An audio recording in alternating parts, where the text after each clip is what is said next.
नमस्कार दोस्तों, स्वागत है आपका मेरे YouTube चैनल में। तो आज की वीडियो काफ़ी इंटरेस्टिंग और ये देख रहे हैं, इससे मैं मुंह धो रहा हूँ। तो आज का वीडियो आपके साथ होने वाली है। मैं आज की वीडियो में दिखाऊंगा कि मेरे गांव में कैसे लोग खेती करते हैं, कैसे यहाँ पे किस किस चीज़ की खेती होती है। तो यही सब मैं आपको दिखाऊँगा। और आप इससे कभी मुँह धोए हैं? ये दातुन होता है, मैं इससे मुँह धो रहा हूँ। मेरी दादी जी ने कहा कि मुंह धो के ही आना, नहीं तो मैं खाना नहीं दूंगा। तो मैं इससे मुंह धो रहा हूँ और मैं आपको चलते चलते दिखाऊंगा कि मेरे गांव में लोग खेती कैसे करते हैं। तो चलिए इस ब्लॉग को मैं आपको पूरी मतलब कि समझिए कि पूरी खेती दिखाऊंगा। तो चलिए इस ब्लॉग को शुरू करते हैं। आप पटना शहर का नाम तो सुने ही होंगे। तो मेरा गाँव पटना से करीब समझ लीजिए 70 किलोमीटर दूर एक शहर पड़ता है बाढ़। वहाँ से करीब 10 किलोमीटर दूरी पे मेरा गांव है। मेरे गांव का नाम बाजितपुर है और मैं यहीं का रहने वाला हूं। तो आप इस ब्लॉग को ज़रूर लाइक कीजिएगा। ये ब्लॉग गांव के ऊपर होने वाला है। मैं आपको गांव में दिखाऊंगा कि गांव में लोग कैसे खेती करते हैं। मेरे खुद खेत में ये आ गया हूँ। मैं खुद अपना खेत में यहाँ पे धान लगा है, मेरे दादाजी ने लगाया है धान। और बहुत सारे फसल यहाँ पे बोए जाते हैं। और ये आपको पीछे में दिख रहा होगा पुल। पहले यहाँ पे कोई पुल नहीं था, पहले यहाँ पे नाव चलता था। तो हम मतलब वो जो आपको गांव दिख रहा है, वो गांव जाने के लिए हम नाव का सहारा लेते थे और नाव से ही उस गांव में जाते थे। और ये मेरा गांव इधर हुआ और यहीं पे मतलब कि मैं पैदा हुआ हूँ और यहीं पे मेरा समझिए कि अपना घर है, दादाजी का पुश्तैनी घर है। और यहीं पे मतलब मेरे पिताजी का समय ज़्यादा व्यतीत हुआ है। तो मैं आपको दिखाता हूँ कि मेरे गांव में लोग कैसे खेती करते हैं। तो मैं एक स्क्रीन मतलब व्यू के साथ दिखाता हूँ कि मेरे गांव में खेती कैसे की जाती है। मेरे धान के खेत के पास मैं आ गया हूँ, सो मैं आपको दिखाता हूँ। ये देख लीजिए, ये मेरे दादाजी ने धान यहाँ पे बोया है और वो आपको दिख रहे होंगे, वो मेरे दादाजी आ रहे हैं। मैं आपको दिखाता हूँ, वो अभी उधर छुप गए हैं, वो अभी आ रहे हैं। तो वो देख लीजिए, वो मेरे दादाजी चढ़े हैं। और ये हुआ गांव मतलब धान की खेती यहाँ पे होती है। ये है मेरे गांव का एग्रीकल्चर। यहाँ पे लोग विशेषकर धान ही रोपे करते हैं। धान की खेती ज़बरदस्त यहाँ पे होती है और धान का पैदावार भी बहुत अच्छे मतलब ठीक ठाक हो जाता है, जिससे किसान अपना जीवन आराम से व्यतीत कर सकता है। और सारे फसल होते हैं, जैसे मकई होता है, जिसको पॉपकॉर्न पॉपकॉर्न कहते हैं सभी लोग, मतलब शहर में वही यहाँ पे होता है ज़्यादा कर। और ये देखिए धान की खेती कितनी ज़बरदस्त हो रखी है। इसे फूट भी चुका है, मतलब इसका जो फल है वो आ चुका है और ये मतलब 1-2 महीने में तैयार हो जाएगा। सो यही है खेती गांव की। और गांव में लोग कैसे रहते हैं, इसका भी मैं एक ब्लॉग बनाऊंगा कि गांव में लोग कैसे अपना मतलब दिनचर्या कंप्लीट करते हैं। तो इसका भी मैं एक ब्लॉग ज़रूर बनाऊंगा। आपका अगर सपोर्ट रहा तो मैं इसका एक ब्लॉग बनाऊंगा। तो चलिए आपके साथ मैं आगे चलता हूं। तो आगे है, ये आपको दिख रहा होगा, ये ताड़ का पेड़ है। ये बहुत इसका जो मतलब फल आता है, इसका फल खाने में बहुत स्वादिष्ट लगता है और मैं ये बचपन में बहुत खाया करता था। मेरा मतलब कि मैं जब बचपन में बहुत जब छोटा था तो मेरा ज़्यादातर समय यहीं पे बीतता था। यहीं पे मतलब यहीं पे आके मैं खेलता था, कूदता था, सारे भाई बहन यहीं पे ज़्यादातर समय मेरा बीतता था। और इसका मतलब इसका जो फल आता है, वाह वाह क्या स्वादिष्ट होता है। इसे मतलब गांव में लोग सब कोबा कहते हैं। आप ऐसा पेड़ गांव में देखे होंगे अगर आप गांव से हैं तो। अगर आप गांव से नहीं हैं तो फिर तो आपको देखने को इस टाइप का पेड़ नहीं मिलेगा। तो चलिए आगे बढ़ता हूं और आपको आगे बढ़ के दिखाता हूं।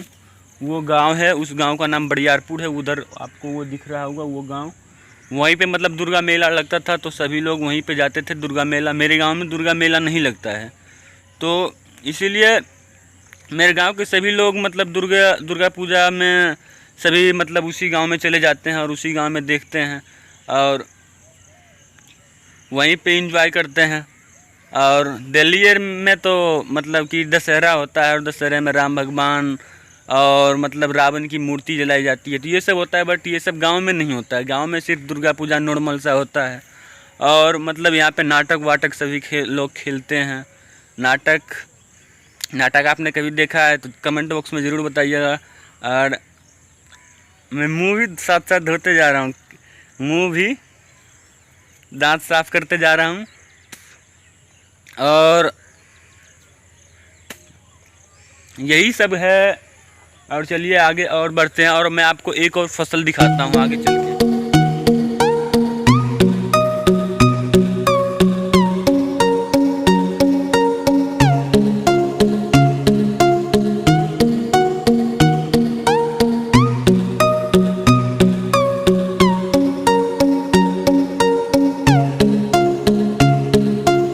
आपको जो ये नदी दिख रहा है, यही समझ लीजिए गांव का स्विमिंग पूल है। मतलब शहर में तो बड़े बड़े अच्छे अच्छे स्विमिंग पूल होते हैं, बट गांव में यही सब होता है। यही नदी में मतलब सभी बच्चे, मतलब हम सब भी नहाया करते थे बचपन में। और यही है गांव का स्विमिंग पूल। आपने अगर गांव से होंगे तो आप इस टाइप के समझिए नदी में ज़रूर नहाए होंगे और मतलब स्नान किए होंगे। और मैं भी नहाता था बचपन में।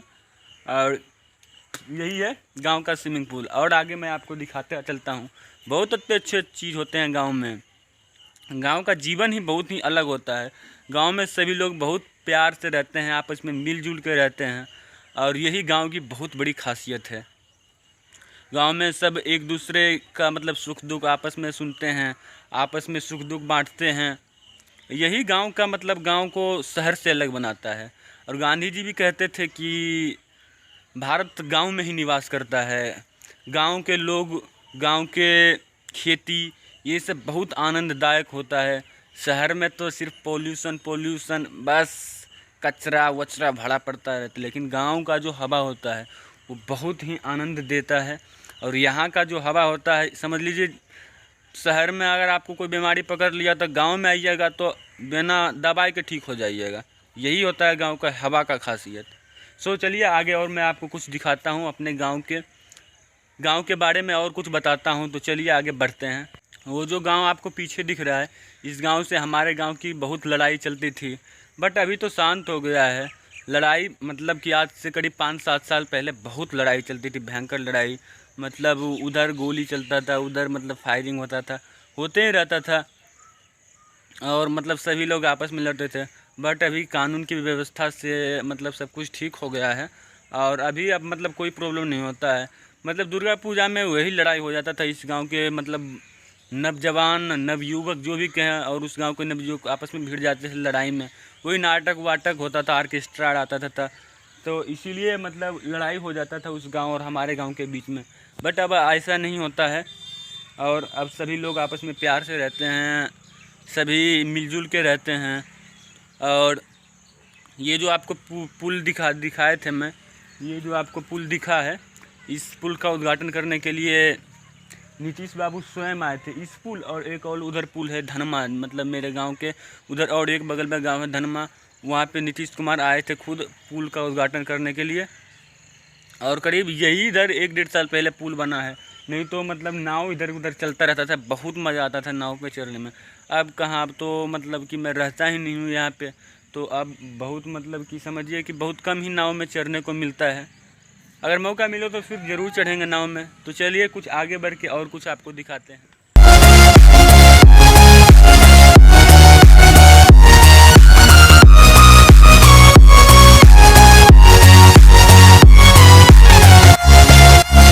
यही सब है मेरे गांव के बारे में।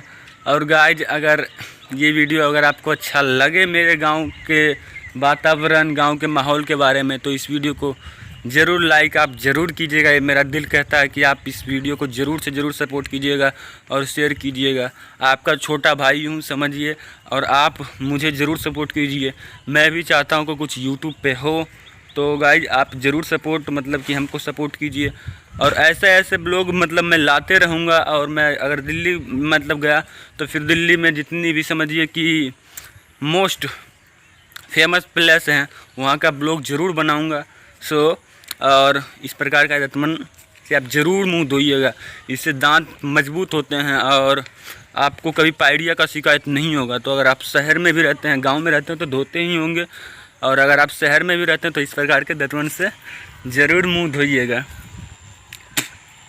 मैं तो धोता हूँ शहर में, मतलब वहाँ पे भी रहता हूँ तो धोता हूँ, इस प्रकार के दतमन से मैं मुँह धोते रहता हूँ, और आप भी ज़रूर धोइएगा। तो गाइज अगर इस वीडियो में बस यहीं तक, और गाइज अगर यह वीडियो में अगर आपको कुछ मज़ा आया तो ज़रूर इस वीडियो को लाइक कीजिए और हमारे चैनल को नीचे लाल रंग के बटन को दबाकर सब्सक्राइब कीजिए।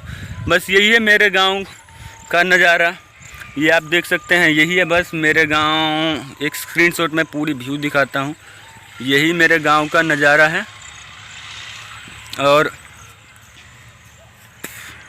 बस यही है। तो गाइज मिलते हैं नेक्स्ट ब्लॉग में, तब तक के लिए नमस्कार।